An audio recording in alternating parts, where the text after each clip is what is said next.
नमस्कार। आज केंद्र सरकार के विभिन्न विभागों में 51,000 से ज्यादा युवाओं को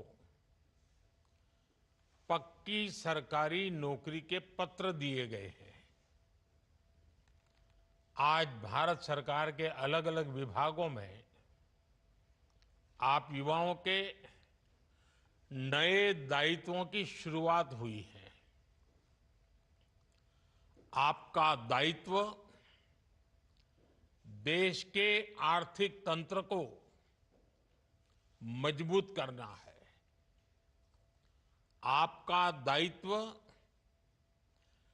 देश की आंतरिक सुरक्षा को मजबूत करना है। आपका दायित्व देश में आधुनिक इंफ्रास्ट्रक्चर के निर्माण का है। आपका दायित्व श्रमिकों के जीवन में मूलभूत बदलाव लाने का है। अपने कार्यों को आप जितनी ईमानदारी से पूरा करेंगे, उसका उतना ही सकारात्मक प्रभाव विकसित भारत की यात्रा में नजर आएगा। मुझे विश्वास है आप अपने दायित्वों को पूरी निष्ठा से निभाएंगे। साथियों, किसी भी राष्ट्र की प्रगति और उसकी सफलता की नींव उस राष्ट्र के युवा होते हैं।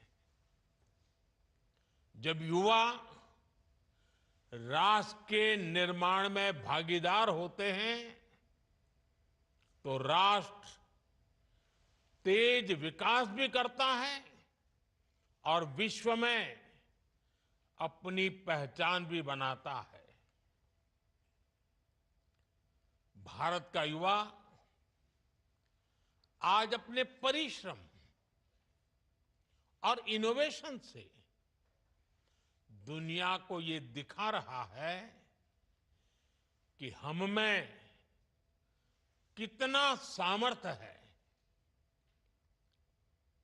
हमारी सरकार हर कदम पर ये सुनिश्चित कर रही है कि देश के युवाओं के लिए रोजगार, स्वरोजगार के अवसर बढ़ें।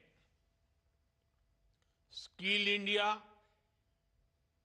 स्टार्टअप इंडिया, डिजिटल इंडिया जैसे अनेक अभियान इस दिशा में युवाओं के लिए नए अवसर बना रहे हैं। इन अभियानों के माध्यम से हम भारत के युवाओं को अपनी प्रतिभा दिखाने के लिए खुला मंच दे रहे हैं। इसी का नतीजा है कि इस दशक में हमारे युवाओं ने टेक्नोलॉजी, डेटा और इनोवेशन के क्षेत्र में भारत को दुनिया में बहुत आगे पहुंचा दिया है। आज यूपीआई, ओएनडीसी और GeM government e market place जैसे डिजिटल प्लेटफॉर्म, इनकी सफलता ये दिखाती है कि हमारे युवा किस तरह डिजिटल अर्थव्यवस्था में बदलाव का नेतृत्व कर रहे हैं। आज भारत में सबसे ज्यादा रियल टाइम डिजिटल ट्रांजैक्शन हो रहे हैं और इसका बड़ा श्रेय हमारे युवाओं को जाता है। साथियों, इस बजट में सरकार ने मैन्युफैक्चरिंग मिशन की घोषणा की है। इसका उद्देश्य है मेक इन इंडिया को बढ़ावा देना और भारत के युवाओं को ग्लोबल स्टैंडर्ड वाले प्रोडक्ट बनाने का मौका देना। इससे न केवल देश की लाखों एमएसएमईज को, हमारे लघु उद्यमियों को बढ़ावा मिलेगा, बल्कि पूरे देश में रोजगार के नए अवसर भी खुलेंगे। आज का ये समय भारत के युवाओं के लिए अभूतपूर्व अवसरों का समय है। हाल ही में आईएमएफ ने कहा है कि भारत दुनिया की सबसे तेजी से बढ़ती अर्थव्यवस्था बना रहेगा।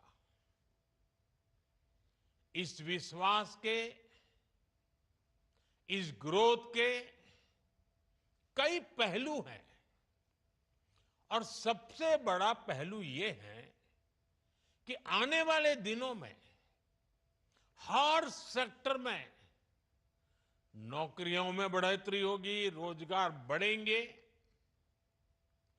हाल के दिनों में ऑटोमोबाइल और फुटवेयर इंडस्ट्री में हमारे प्रोडक्शन और एक्सपोर्ट्स ने नए रिकॉर्ड बनाए हैं। ये सेक्टर ऐसे हैं जो बड़ी संख्या में युवाओं को रोजगार दे रहे हैं। पहली बार खादी और ग्राम उद्योग, इनके प्रोडक्ट्स ने 1,70,000 करोड़ रुपए का टर्नओवर पार किया है। करीब करीब 2.25 लाख करोड़। इससे खासकर ग्रामीण इलाकों में लाखों नए रोजगार पैदा हुए हैं। अभी कुछ ही दिन पहले इनलैंड वाटर ट्रांसपोर्ट में भी देश की एक और उपलब्धि सामने आई है। 2014 से पहले हमारे देश में एक साल में इनलैंड वाटर ट्रांसपोर्ट, उसके द्वारा करीब 18 मिलियन टन कार्गो मूवमेंट ही किया जाता था। Only 18 million ton. जबकि इस साल इनलैंड वाटर ट्रांसपोर्ट द्वारा कार्गो मूवमेंट 18 से बढ़कर के 145 मिलियन टन से भी ज्यादा हो गया है। भारत को ये सफलता इसलिए मिली है क्योंकि भारत ने इस दिशा में लगातार नीतियां बनाई हैं, निर्णय लिए हैं। पहले देश में नेशनल वाटरवेज की संख्या भी सिर्फ 5 थी।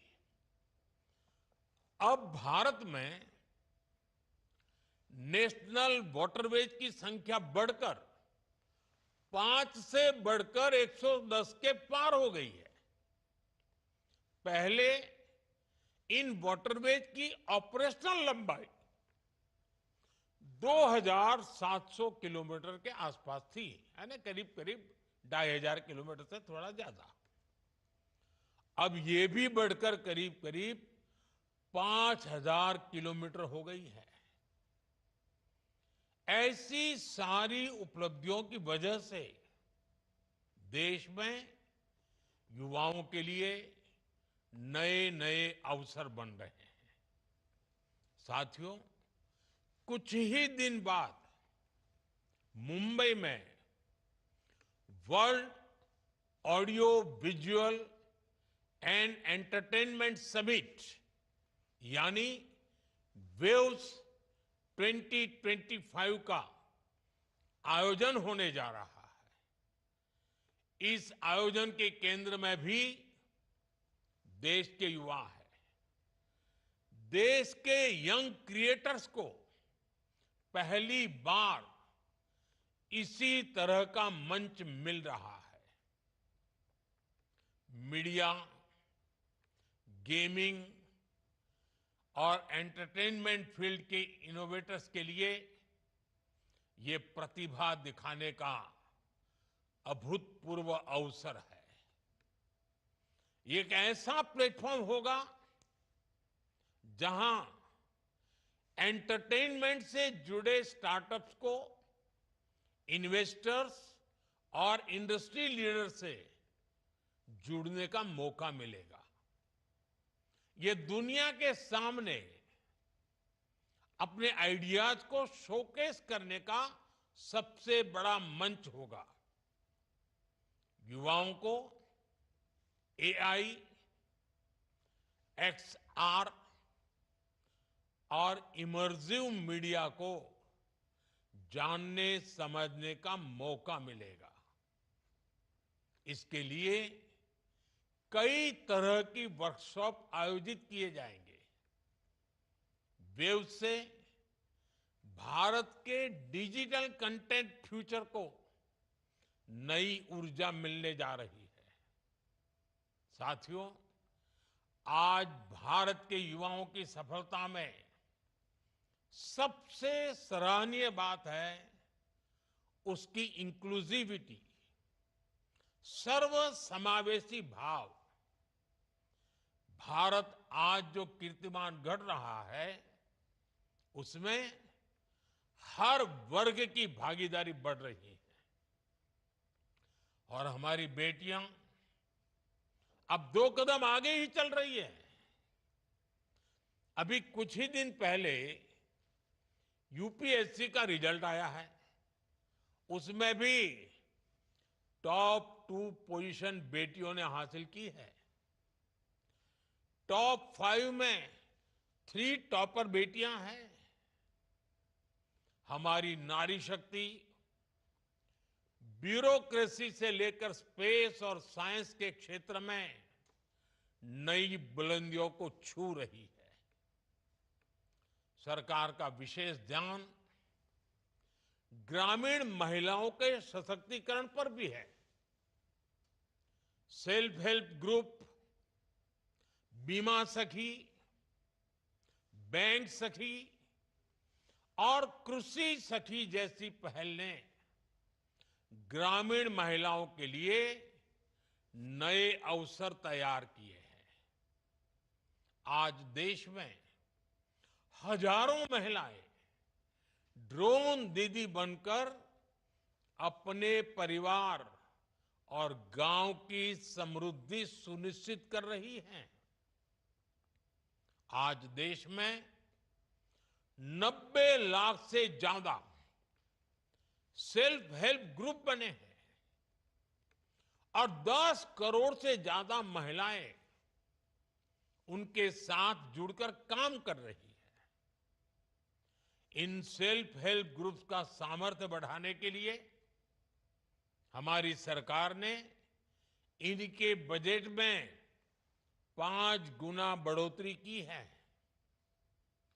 इन समूहों को बिना गारंटी 20 लाख रुपए तक का लोन देने की व्यवस्था बनाई गई है। मुद्रा योजना में भी सबसे ज्यादा लाभार्थी महिलाएं ही हैं। आज देश में 50,000 से ज्यादा स्टार्टअप्स में महिलाएं निदेशक के रूप में काम कर रही है। हर सेक्टर में ऐसा बदलाव विकसित भारत के संकल्प को मजबूती दे रहा है, रोजगार और स्वरोजगार के मौके बढ़ा रहा है। साथियों, आप सभी ने यह पद अपनी मेहनत और लगन से प्राप्त किया है। अब समय है कि आप अपने जीवन के अगले पड़ावों को न केवल अपने लिए बल्कि देश के लिए भी समर्पित करें। जन सेवा की भावना सर्वोपरि होनी चाहिए। जब आप अपनी सेवा को सर्वोच्च मानकर काम करेंगे तो आपके कार्यों में वो ताकत होगी जो देश को नई दिशा देगी। आपके कर्तव्य पालन, आपके इनोवेशन और आपकी निष्ठा से ही भारत के हर नागरिक का जीवन बेहतर बनेगा। साथियों, आप जब किसी जिम्मेदार पद पर पहुंचते हैं तो एक नागरिक के रूप में भी आपके कर्तव्य, आपका रोल और अहम हो जाता है। आप सभी को इस दिशा में भी जागरूक रहना चाहिए और हमें भी एक नागरिक के नाते योगदान देने में पीछे नहीं रहना चाहिए। अब जैसे मैं उदाहरण बताता हूं, इस समय देश में एक पेड़ मां के नाम, इसका इतना बड़ा अभियान चल रहा है। आप जहां पहुंचे हैं, आप जीवन की जो नई शुरुआत कर रहे हैं, इसमें आपकी मां की सबसे बड़ी भूमिका होगी। आप भी अपनी मां के नाम पेड़ लगाएं, प्रकृति की सेवा करके अपनी कृतज्ञता व्यक्त करें। आप जिस ऑफिस में काम करेंगे, वहां ज्यादा से ज्यादा लोगों को इस अभियान से जोड़ें। आपके सेवा काल की शुरुआत में ही जून के महीने में अंतर्राष्ट्रीय योग दिवस भी आ रहा है। ये एक बहुत बड़ा अवसर है। इतने बड़े अवसर पर आप सफल जीवन की शुरुआत के साथ ही योग के माध्यम से स्वस्थ जीवन की भी शुरुआत करिए। आपका स्वास्थ्य आपके लिए तो जरूरी है ही, ये आपकी वर्क एफिशिएंसी और देश की प्रोडक्टिविटी के लिए भी उतना ही अहम है। आप अपने सामर्थ्य को बढ़ाने के लिए मिशन कर्मयोगी की उसकी भी भरपूर मदद लेते रहिएगा। आपके कार्य का मकसद केवल पद प्राप्त करना नहीं है। आपका पद भारत के हर नागरिक की सेवा करने और देश की प्रगति में अपना योगदान देने के लिए है। अभी कुछ दिन पहले सिविल सर्विसेज डे पर मैंने एक मंत्र दिया था और मैंने कहा था कि हम सरकार में जितने भी लोग हैं, हमारे लिए तो एक ही मंत्र सर्वोपरि होना चाहिए और वो मंत्र है नागरिक देवो भव। नागरिक देवो भव। नागरिक की सेवा ही आपके लिए, हम सब के लिए देव पूजा के समान है। इस मंत्र को भी हमेशा हमेशा याद रखिएगा। मुझे विश्वास है कि हम अपने सामर्थ्य और ईमानदारी से एक ऐसा भारत बनाएंगे जो विकसित भी होगा, समृद्ध भी होगा। मेरी आपको बहुत बहुत शुभकामनाएं हैं। आपके परिवारजनों को भी बहुत बहुत शुभकामनाएं हैं। और जैसे आपके सपने हैं, वैसे 140 करोड़ देशवासियों के भी सपने हैं। जैसे आपको अपने सपनों के लिए अवसर मिला है, अब इस अवसर का उपयोग 140 करोड़ देशवासियों के सपनों को पूरा करने में आपके अहम योगदान से जुड़ता है। मुझे पूरा विश्वास है आप पद की शोभा बढ़ाएंगे, देशवासियों का गौरव बढ़ाएंगे और आपके जीवन को धन्य बनाने के लिए आप समय और शक्ति का सदुपयोग करेंगे। इसी शुभकामनाओं के साथ आप सबको बहुत बहुत बधाई।